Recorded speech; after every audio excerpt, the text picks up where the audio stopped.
Hello, everybody. Welcome to episode 4 of the Raxdcast, a show that for a while I thought was only going to have 3 episodes and never see the light of day again. But alas, here we are with Mr. Crazy C787, aka Crazy, aka Brazy, as he's known today.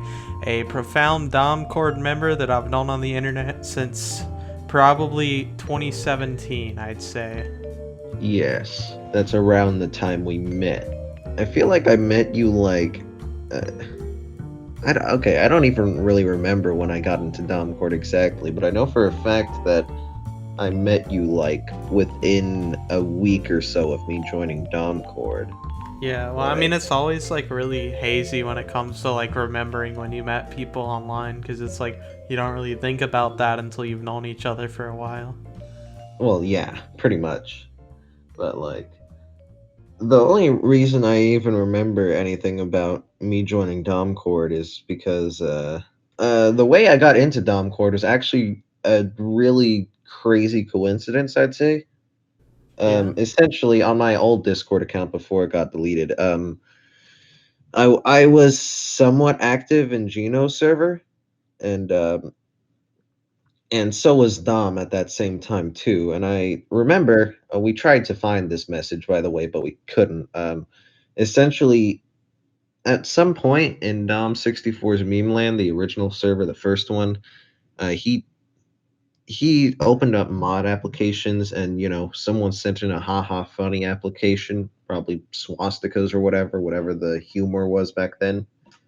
And I remember seeing it, and I was like, I want to join that server. I don't remember why, but Uh, yeah.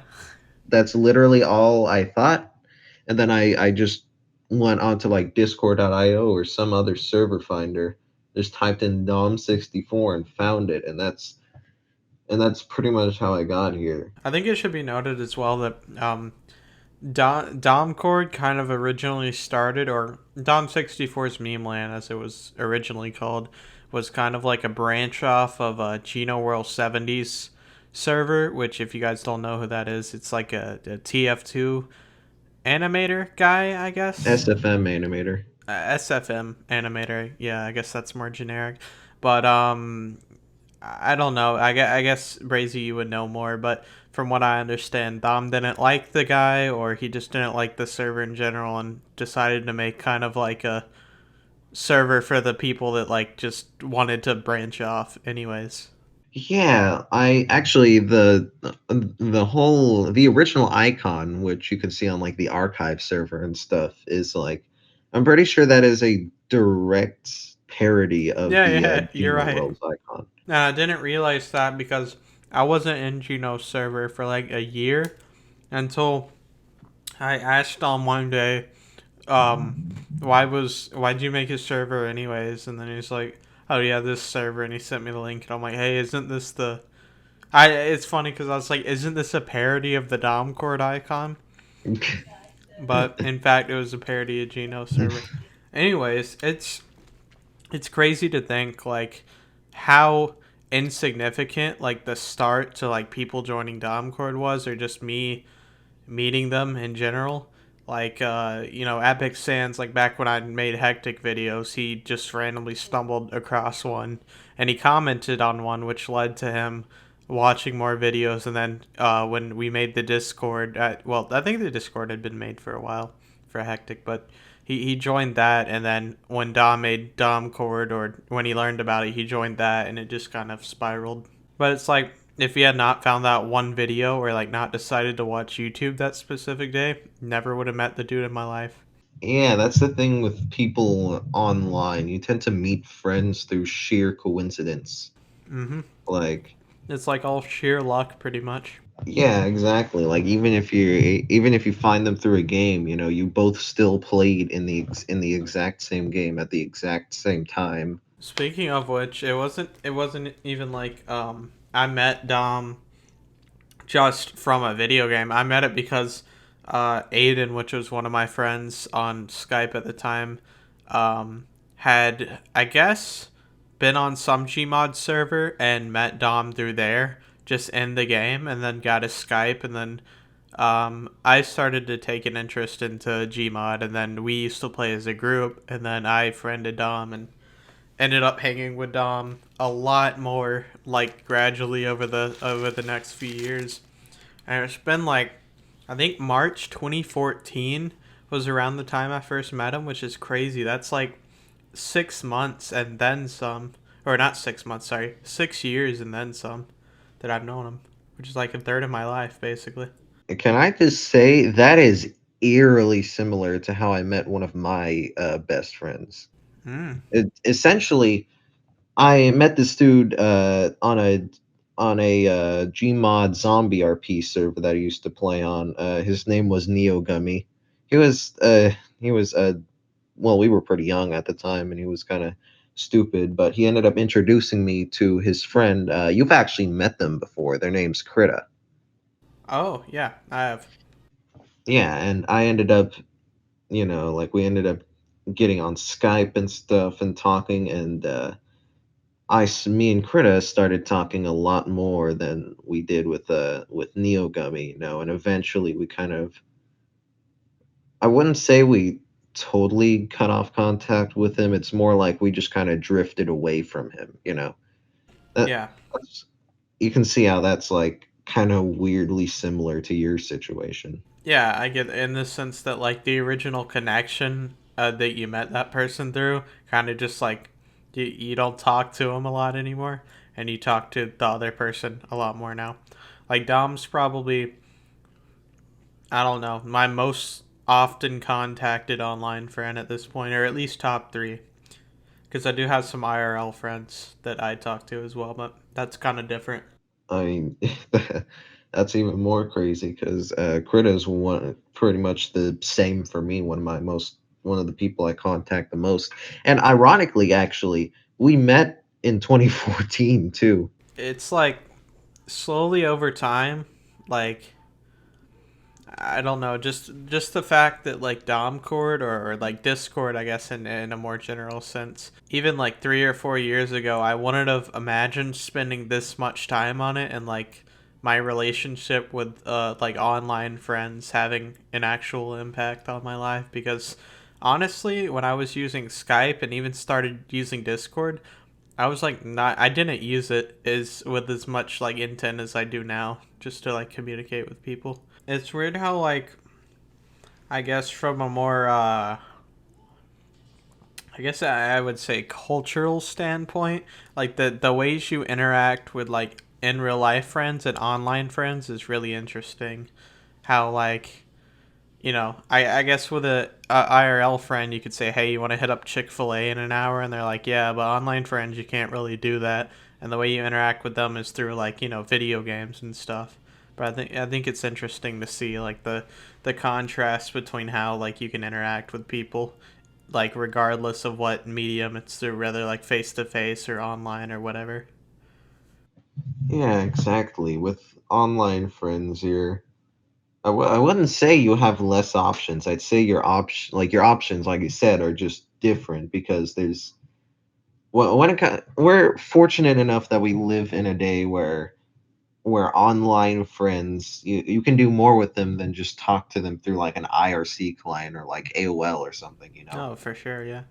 You can actually and with the advent of virtual reality, I mean, you can bridge the gap pretty closely with face to face communication. Yeah, that's its own thing. Like, with the whole VR thing like recently taking off, I'm really curious to see in like the next like 10 even like 15 years how more mainstream that'll become because I feel like it's on a trend to become like almost like a normality in the online world. Like pretty much like we could reach a point. I don't know. This is kind of stretching here, but like reach a point where like maybe half of all people that play games are basically in VR. I can't look into the future, so I can't say I completely agree with you there, but at least now I think with how quickly VR has grown, like in in 2013 you had like the Oculus Rift like development kit 1 which had just come out because their Indiegogo campaign took off. With that, you were looking around with like a 480p resolution in each eye and like some Tuscan village, Yeah. and that was pretty much it. But Not to mention and the screen door effect being a whole oh factor. yeah, and in the span of 2 or 3 years, More than no, that, probably, but no, yeah. no, no, no. I'm just saying, in the span of 2 or 3 years from that point, Oh, yeah. VR improved exponentially. The resolution got way better. The screen door effect got way better on most of them. And you had stuff like you're able to walk around your room, grab stuff with your controllers and stuff. Like, Well, yeah, I feel like part of that is like, well, obviously the technology has improved with like processing speeds and like how much you can pack into the same amount of space now. But also, I feel like as it started to pick up, its you know, as it began to pick up steam, more and more companies were investing more money in it, which basically gave it like an exponential outcome of just getting like better and better because like more money's being dumped into the industry. It's an yeah, industry that's growing like really, really fast. yeah. I mean, honestly, it's grown more in the past year or two than it did for like the 5 years preceding that. Like, Half-Life Alex pretty much made every VR system sell out, and that's like fuck. That's absurd I'm for glad you VR. mentioned that because Half Life Alex is like the thing currently that makes me want to get a VR headset. Oh, I yeah. wasn't even surprised when they announced it. I'm like, this is gonna be like a big seller for like people to get a VR headset. It's gonna be a big like factor in them getting it. And Oh, like just the fact that like in 2016, right, when I was making hectic videos, I knew about VR stuff and I considered making VR content, but it's just like the price range wasn't there. And it's like nowadays, I've been looking. There's like the Samsung Odyssey Plus headset. That's something I was looking to get in July. I haven't really made a final like decision on that, but I'd love to make VR content with that. But like the fact that it's like $280 or something like that, and you're getting like a 3K display, that would have been like unheard of just 4 years ago. Like he said, like in 2 to 3 years, the advancements we've made in the VR industry are crazy. Just oh, imagine yeah. like the next 2 to 3 years. I know that quite well since I wouldn't say I'm an early adapter, but I'm a somewhat early adapter of VR since I bought my Vive for like That's true. uh, it's crazy to think I bought it for like nearly $1,000 back in 2016. The Vive went from $1,000 to being considered a mid to low range headset that costs like $400 in only the span of like a couple years is just absolutely absurd. And not to mention, I believe we are on the brink of a new or collection of new headsets coming out that are just like that have a lot of absurd technology. Like I know Facebook has been going pretty hard into packing stuff like eye tracking. Oh yeah. PlayStation's been wanting to has like some trademarks for a full body tracking system with their VR headset. That's crazy. Like this early on, they've been investing in that. Then again, that's smart because like I've already seen stuff popping up in YouTube recommended of like people trying on like full body or just like a vest they wear that's got like basically like vibrating like sensor things on it, Oh, I and in saw like that. VR chat if somebody like walked by them they could like feel it on their arm. It was like really weird. The whole reason I was gonna get a VR headset was to help me pass the quarantine, and like that's a big thing to talk about. At the same time, I do realize that like what hasn't been said about it. It sucks. There's an illness going around, uh, but I do think that by me getting a VR headset, that's gonna help me in like passing the time. Even though I have a full time job right now. I'm sure a lot of people still don't even know that, but over the summer, I'm having a full time job right now.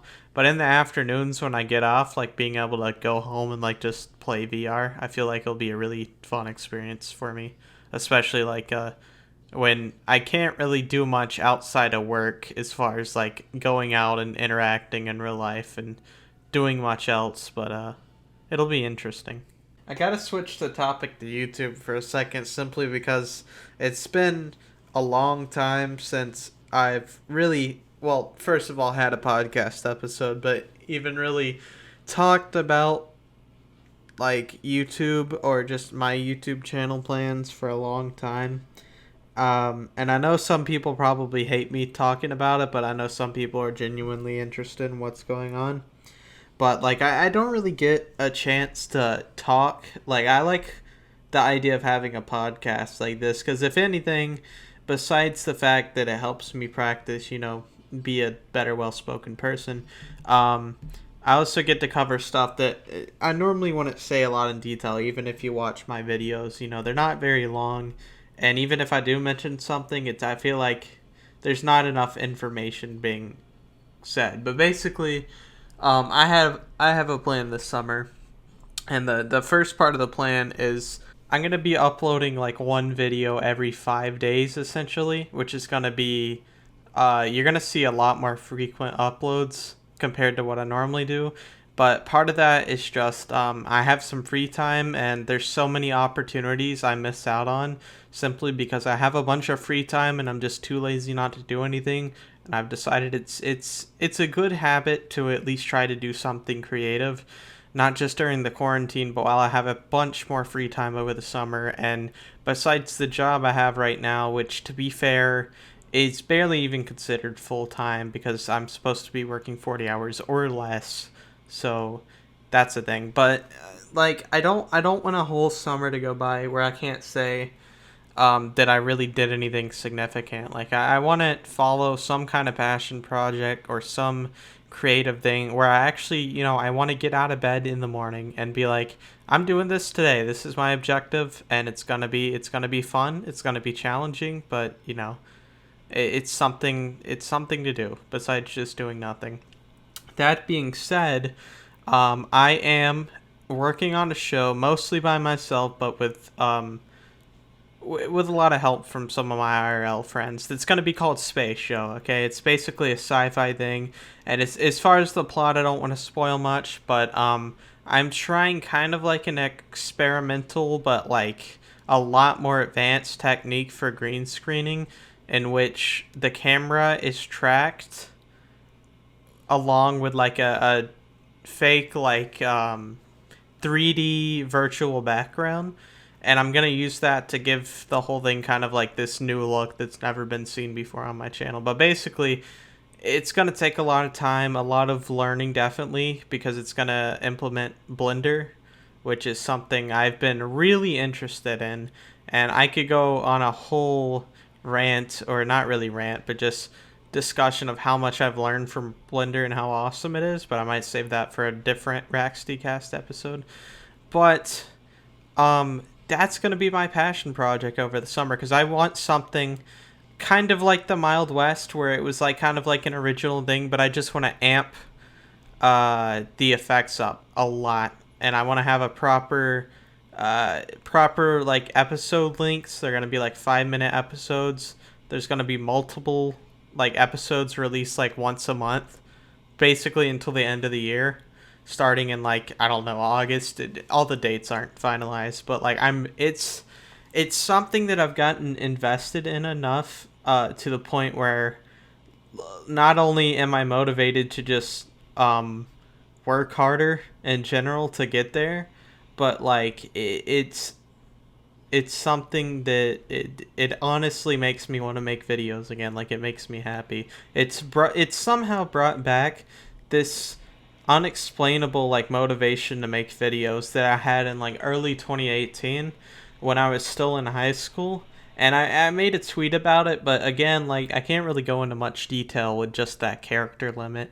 So I at least wanted to say what's going on over the summer. I I had no idea. That sounds very interesting, actually. Here's what I don't want to do because I had this problem in the past where I basically make a trailer for something that hasn't even been filmed all the way, and that is like the worst idea you want to do, because not only are you setting up like false hope for your audience by like saying, oh yeah, trailer, it's coming out wherever, but like that pressures you to have to finish it by a certain date.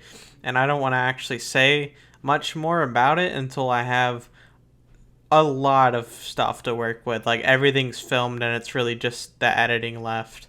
And then I can be confident that it's going to be done, because this whole project is going to be held up basically by the editing. Yeah, I mean, obviously, the picture I have in my head, and this goes for like pretty much anything I make, is like impossibly way better than like it's actually going to be. But I think it's really the idea that counts. As long as you can see that idea in the finished product and be like, hey, look, he tried to do like the basically the best job he could with almost no money in the budget. That it, that's important, that they can just see there was like actual like passion and emotion put into something. If there's one takeaway you need to take from everything I said about what I'm working on over the summer, if there's a lesson to be learned there, it's to actually try and do something this summer. Or if you have free time in general, I understand like there's probably somebody viewing, maybe Panda, I don't know, from Ireland, or people from the UK. Just because I know there's friends of mine that are from there. But like, regardless, you're probably gonna have free time over the next 3 months. Do something creative. Do something you actually enjoy, where you want to wake up in the morning and keep working on it. It's something just to motivate you, because obviously we're still gonna be in this quarantine for a little while. Like the very worst of it is over. But it's still gonna be bad for a while, and I hate to say that, but like, we really shouldn't take um, normal life for granted ever again. Like just having like everything in society working super efficiently like it has been before, and now it's like, you know, it's not like the end of the world or anything, but I don't know. Just try to look at things from a positive light, and like just have something to work on creatively that you enjoy, whether it's music or making videos or making art or sculpting or whatever it may be. Do it, dude. Especially viewers that haven't at all gotten close to graduating high school yet, or like not really decided what they want to do in college. Maybe by working on something like that over the summer, you'll find, what you're looking for, and you'll figure out what you want to major in. I don't know. I certainly should have done that, because I didn't really think about that, and here I am switching my major like 2 years into college. So don't make the same mistake I did. Yeah, don't just do nothing, although I've been doing pretty much nothing. Um, Learn something, for crying out loud. I really don't care what the length of these podcasts are. I just want to go out on a limb and say that like, it's not really a proper format to any of this. I'm certainly really new to podcasting, and I know pretty much all of my guests so far are in the same in the same boat. they're in the same boat. Thank you. Thank you. I don't expect my podcast to necessarily add to anything in the sea of millions and billions of other podcasts, because you know how the whole joke goes, oh boy, the world sure needs another podcast in 2020. But I don't know. I like talking to my Discord friends, and I know a lot of fans of my work, or just, you know, have known me for a while, enjoy this, and that means a lot. Honestly, that's what keeps me doing it. So with that being said, thank you, Mr. Brazy, Call for me being. Braz, man. Thank you, Mr. Brasman, for being on this episode of the Raxdcast. This has been a fun experience. A lot of very intellectual and philosophical conversations, and yeah, I'll see you guys in the next episode, and take care. Bye bye.